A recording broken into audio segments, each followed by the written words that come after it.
अनिकेत को ऑफिस का काफी काम था, इसलिए वो देर रात तक काम करता रहा और सुबह जब उसकी आंख खुली तो अनिकेत हड़बड़ाहट में उठता है और जल्दी से बाथरूम की ओर जाता है। फिर जल्दी से नहाकर वो बाहर आता है तो देखता है कि उसके कपड़े प्रेस किए हुए बिस्तर पर रखे हैं।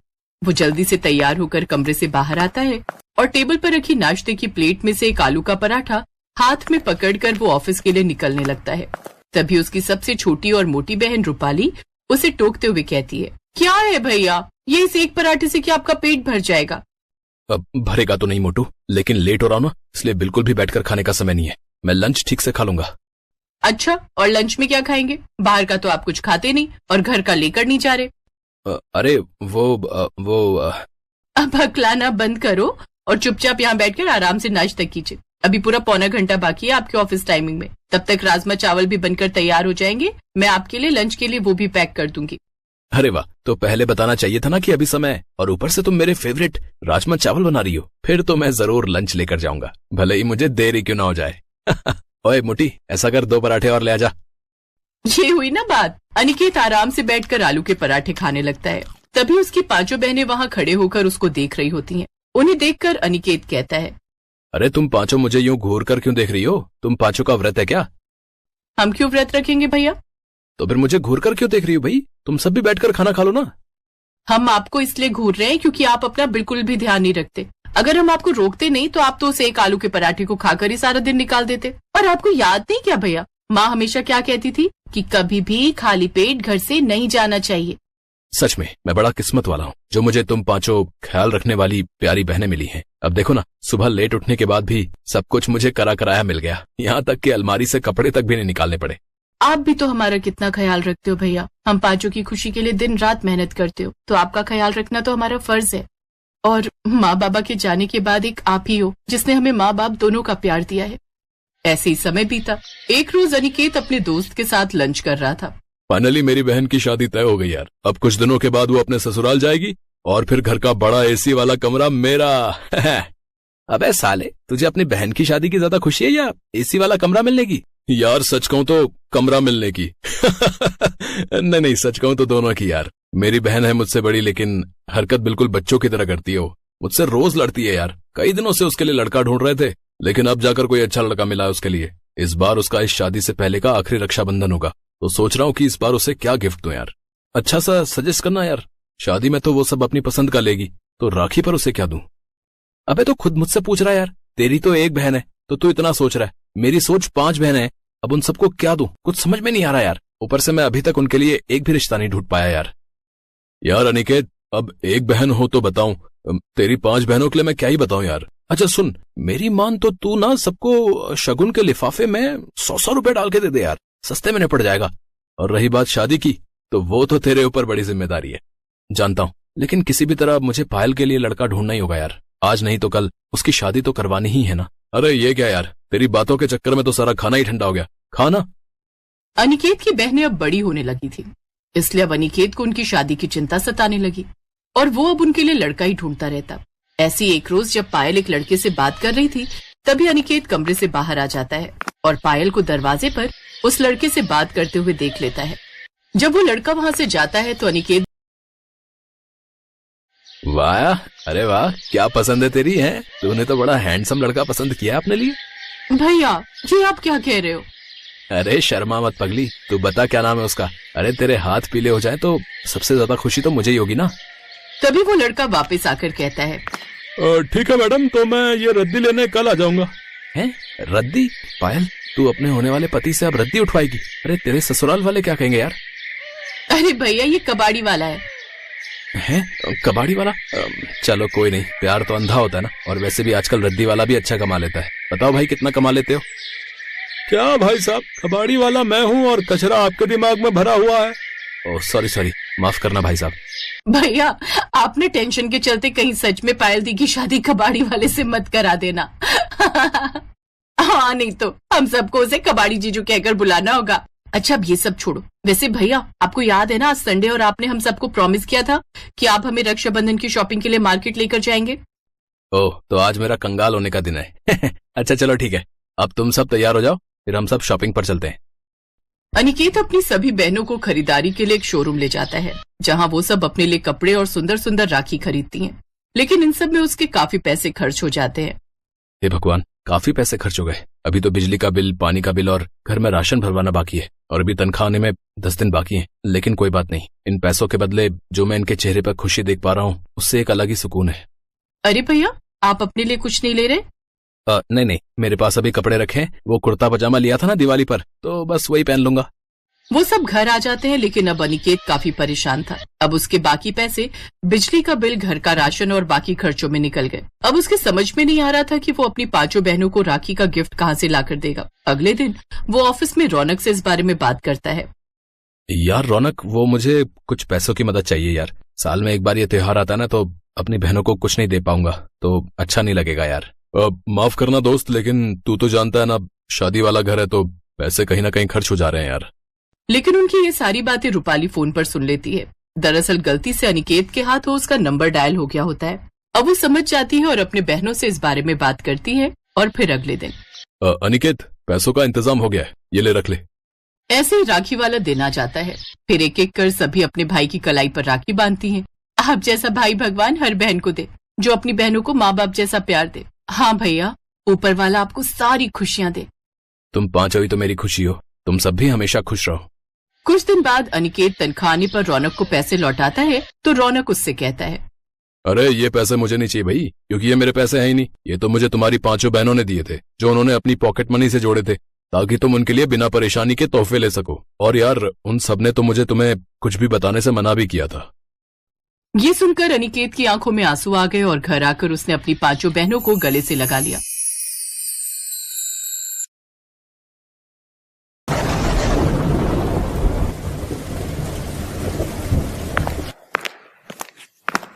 माँ उठो, माँ लो ये दवाई खा लो। हाँ हाँ बेटा, जरा मदद कर दे बेटा, अब तो शरीर उठने को राजी नहीं है। सीनू अपनी माँ सविता को सहारा देकर बिस्तर पर बिठाती है। सीनू बहुत ही समझदार और एक जिम्मेदार लड़की थी। कई साल पहले एक सड़क हादसे में सीनू ने अपने पिता को खो दिया था। इस हादसे के बाद से ही सीनू की माँ सविता बहुत बीमार रहने लगी। धीरे धीरे तबीयत बिगड़ती गई और वो बिस्तर पर आ गई। अब सीनू को ही सब कुछ संभालना था। उसने शहर के मेन मार्केट में सब्जी बेचना शुरू कर दिया। छोटी सी उम्र में वो घर का खर्चा चला रही थी, लेकिन किसी अच्छे डॉक्टर से अपनी माँ का इलाज करवा पाना उसके बस से बाहर था। दवाई खाने के बाद सविता सीनू के सिर पर हाथ रखती है और कहती है, तूने कुछ खाया बेटा? हाँ माँ, खा लिया। तुम मेरी चिंता मत करो, बस आराम करो और सबसे जरूरी बात, खुश रहा करो। मैं बाजार जा रही हूँ, कोई भी परेशानी हो तो पड़ोस से बिमला मौसी को बुला लेना, ठीक है? सविता सीनू को एकटक देख रही थी और अचानक रोने लगी। सीनू ने उसके आंसू पोंछे और उससे पूछा, क्या हुआ माँ, क्या सोचने लगी तुम? मुझे माफ कर दे बेटा, इतनी सी उम्र में तुझे कितनी मेहनत करनी पड़ रही है और मैं सारा दिन बस बिस्तर पर ही पड़ी रहती हूँ। काश तेरा कोई भाई होता तो आज हमारी ये हालत ना होती। ये कैसी बातें कर रही हो माँ? तुम बीमार हो इसलिए कुछ नहीं कर पा रही हो, और मेरा भाई होता तो वो भी यही करता जो मैं कर रही हूँ। जो है सब अच्छा है। अब तुम आराम करो, मैं चलती हूँ और ज्यादा सोचना मत। इतना कहकर सीनू सब्जियों का ठेला लेकर बाजार की तरफ चली गई। उसने भले ही अपनी माँ को दिलासा दे दिया था, लेकिन सच तो ये था कि उसे भी किसी सहारे की जरूरत थी। एक भाई की कमी उसे भी महसूस होती थी, लेकिन हालात से समझौता करना सीनू को आता था। वो सब कुछ भूलकर सब्जी बेचने लगी। तभी वहाँ एक बाइक आकर रुकी। बाइक पर करीब 22-23 साल का लड़का था, जो बाइक रोककर किसी से फोन पर बात करने लगा। अरे कैसी बातें कर रहे हो? ऐसा बिल्कुल नहीं होना चाहिए। वो सारा सामान गरीब बच्चों के लिए है, उन तक ही पहुंचना चाहिए। तुम रुको, मैं आता हूं जल्दी, फिर देखता हूं। वो लड़का आदित्य था, जो एक सॉफ्टवेयर कंपनी में काम करता था, साथ ही एक समाजसेवी संस्था से भी जुड़ा था। सीनू ने उसे देखा तो उससे बोली, भैया, ओ भैया, कुछ सब्जी भाजी ले जाओ घर के लिए, सबकी सब एकदम ताजी हैं। नहीं गुड़िया, अभी घर नहीं जा रहा हूँ, कहीं और जाना है, फिर कभी ले जाऊंगा। आदित्य की बात सुनकर सीनू का चेहरा उतर जाता है। आदित्य जैसे ही जाने के लिए अपनी बाइक स्टार्ट करता है तो वो स्टार्ट नहीं होती। वो कई बार कोशिश करता है, लेकिन सब बेकार। उसे देर हो रही थी। अब वो परेशान होने लगा। ये देखकर सीनू ने उससे कहा, भैया जी, आपने मुझसे सब्जी नहीं खरीदी ना, तो देखो आपकी फटफटिया भी बुरा मान गई। लेकिन आप चिंता मत करो, आप 2 मिनट रुको, मैं किसी को जानती हूँ जो आपकी मदद कर सकता है। सीनू आदित्य को अपनी सब्जियों के पास छोड़कर चली गई। कुछ ही मिनटों में वो अपने साथ एक मैकेनिक को ले आई जिसकी दुकान पास में ही थी। उसने आदित्य से कहा, लो भैया, ये हैं गाड़ियों के डॉक्टर, ये सब ठीक कर देंगे। आदित्य सीनू की बात पर मुस्कुरा देता है। मैकेनिक अपने काम पर लग जाता है। आदित्य सीनू से कहता है, गुड़िया, तुम्हारा बहुत बहुत शुक्रिया। तुम मदद ना करती तो पता नहीं कितनी देर लग जाती। वैसे नाम क्या है तुम्हारा, और तुम्हारे पापा का है? मेरा नाम सीनू है और मेरे बाबा वो तो भगवान जी के पास चले गए कई साल पहले। ओह, और तुम्हारी माँ? और कौन है तुम्हारे घर में? बस माँ और मैं। माँ भी बहुत बीमार है, वो तो बिस्तर से उठ भी नहीं सकती। अरे, तो तुम रोज यहाँ अकेले ही सब्जी बेचती हो? तुम्हारी मदद के लिए कोई नहीं है? नहीं भैया जी, कोई नहीं है मेरी मदद करने को। आप ही कर दो मेरी मदद, कुछ सब्जियां खरीद लो। 4 घंटे हो गए यहाँ खड़े खड़े। आज तो बोनी भी मुश्किल लग रही है। रक्षाबंधन आने वाला है, सोचा था सब्जी बेचकर जो पैसे मिलेंगे उनसे खूब सारी राखियां ले आऊंगी, तो उन्हें बेचकर और अच्छी कमाई हो जाएगी। और फिर मैं... फिर क्या? बताओ गुड़िया, क्या करना चाहती हो पैसों से? भैया, मैं अपनी माँ को पहले जैसे चलते फिरते देखना चाहती हूँ। मैंने सोचा था कि अगर थोड़ी कमाई हो जाएगी तो उन्हें अच्छे डॉक्टर के पास लेकर जाऊंगी। इतना कहते ही सीनू रोने लगती है। इतनी कम उम्र में सीनू में इतनी समझदारी देखकर आदित्य दंग रह जाता है। वो मन ही मन सीनू की मदद करने का फैसला कर लेता है। वो सीनू की सब्जियों को अलट पलट कर देखता है और उससे कहता है, अरे मैं तो भूल ही गया था, मैं एक समाज सेवी संस्था से जुड़ा हूँ। वहाँ कल गरीब बच्चों को खाना खिलाने वाले। तुम रुको जरा 1 मिनट। आदित्य तुरंत किसी को फोन लगाता है और कुछ देर बात करने के बाद सीनू से कहता है, चलो भाई गुड़िया, हो गया तुम्हारा काम। तुम फटाफट पैसे जोड़ो और मुझे बताओ, ठीक है? अभी थोड़ी देर में एक लड़का आएगा और तुम्हारी सारी सब्जियां लेकर जाएगा, ठीक है? अरे वाह भैया, आपका बहुत बहुत शुक्रिया। आपने तो मेरी बहुत बड़ी मदद कर दी। अरे नहीं गुड़िया, सब्जी तो कहीं ना कहीं से खरीदनी ही थी, तो तुमसे ले ली। वैसे अब खुश तो हो ना तुम? बहुत खुश हूँ भैया। अब आप देखना, एक से एक राखी खरीद कर लाऊंगी और उन्हें बेचकर खूब पैसे कमाऊंगी। फिर सब अच्छा हो जाएगा। खुश रहो, खुश रहो। अच्छा, ये लो पैसे। लेकिन ये तो मेरी सब्जी के दाम से ज्यादा पैसे हैं भैया। भैया कह रही हो तो मैं भी छोटी बहन समझ के ही दे रहा हूँ, रख लो। और हाँ, ये लो मेरा फोन नंबर, कोई भी मदद चाहिए हो तो फोन करना, ठीक है? मैकेनिक ने आदित्य की बाइक ठीक कर दी थी। आदित्य सीनू के सिर पर हाथ रखता है और फिर अपनी बाइक लेकर चला जाता है। सीनू काफी देर तक आदित्य के बारे में ही सोचती रही। शाम के वक्त आदित्य की संस्था से एक लड़का आकर सीनू से सारी सब्जी ले जाता है। सीनू बहुत खुश थी। वो सारे पैसों से जाकर नए नए डिजाइन की राखियां खरीद लेती है और उन्हें अपने ठेले में सजाकर रक्षाबंधन से एक दिन पहले बाजार आ जाती है और जोर से चिल्लाती है, राखी ले लो राखी, गुड्डे वाली, फूल वाली, गोटे वाली राखी, सुंदर सुंदर राखी ले लो। सीनू कई घंटों तक ऐसे ही आवाज लगाती रहती है, पर कोई भी उससे राखी नहीं खरीद रहा था। दरअसल कुछ ही दूर राखियों की एक बड़ी सी दुकान थी जहां सीनू से ज्यादा वैरायटी की राखियां थी, इसीलिए सभी लोग उसी दुकान से राखियां खरीद रहे थे। ये देखकर सीनू फिर से उदास हो गई थी। शाम हो गई पर उसकी एक भी राखी नहीं बिकी।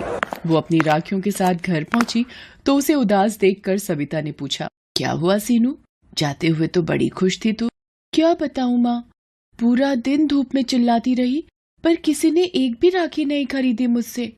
सब लोग उस रामलाल की दुकान पर ही जा रहे थे। कल रक्षाबंधन है, अगर कल भी मेरी राखियां नहीं बिकी तो क्या होगा माँ? हिम्मत मत हार बेटी, भगवान किसी को तो भेजेंगे। सीनू ने अपने सारे पैसे राखी खरीदने में लगा दिए थे। अब तो उसके पास बेचने के लिए सब्जियां भी नहीं थी और ना ही वापस सब्जी खरीदने के लिए पैसे। अगले दिन रक्षाबंधन था। वो सुबह सुबह ही अपनी राखियां लेकर बाजार पहुंच गई। 1-2 लोगों ने आकर उसकी राखियां देखी जरूर, पर खरीदी नहीं। दोपहर हो गई थी। सीनू का सब्र टूटता जा रहा था। तभी उसने सामने से आदित्य को आते देखा। अरे भैया, आप कैसे हो आप? अरे गुड़िया, मैं अच्छा हूँ गुड़िया, तुम्हारी राखियां देखने आया हूँ और खरीदने भी। अच्छा तो लीजिए ना, ये देखिए, इस पर कितना प्यारा गुड्डा लगा है और ये फूल वाली अच्छी है ना? सीनू खुश दिखने की कोशिश तो कर रही थी, पर आदित्य उसका चेहरा देखकर सब समझ गया था। उसने आते हुए राखियों की दुकान और उसमें लगी भीड़ भी देख ली थी और उसे समझने में देर नहीं लगी कि सीनू के लिए अपनी राखियां बेच पाना कितना मुश्किल था। उसने सीनू से कहा, गुड़िया, तुम बहुत छोटी हो, इतनी सी उम्र में तुम में जो हौसला है उसकी जितनी तारीफ की जाए वो कम है। लेकिन बेटा, ऐसे काम नहीं चलेगा, तुम्हें कुछ और सोचना होगा। मतलब भैया, मैं कुछ समझी नहीं। आदित्य उसकी तरफ देखकर मुस्कुराता है और अपनी बाइक साइड में लगाकर सीनू की जगह जाकर खड़ा हो जाता है और जोर जोर से चिल्लाने लगता है, ले लो, किस्मत वाली राखी ले लो। इसे खरीदोगे तो किस्मत खुल जाएगी, हर मुश्किल दूर भाग जाएगी। जिस भाई की कलाई पर बंधेगी ये राखी, उसकी उम्र 100 साल की हो जाएगी। ले लो। आदित्य की पर्सनैलिटी बहुत अच्छी थी। लोग उसे राखियां बेचते हुए देखकर पहले ही चौंक गए थे। ले लो। ऊपर से आदित्य का उनको बुलाने का तरीका भी मजेदार था। धीरे धीरे लोग उसके पास आते गए। सीनू उन्हें राखियां बेचती गई और आदित्य इसी तरह मजेदार बातें करके लोगों को आकर्षित करता गया। कुछ ही देर में सीनू की सारी राखियां बिक गई।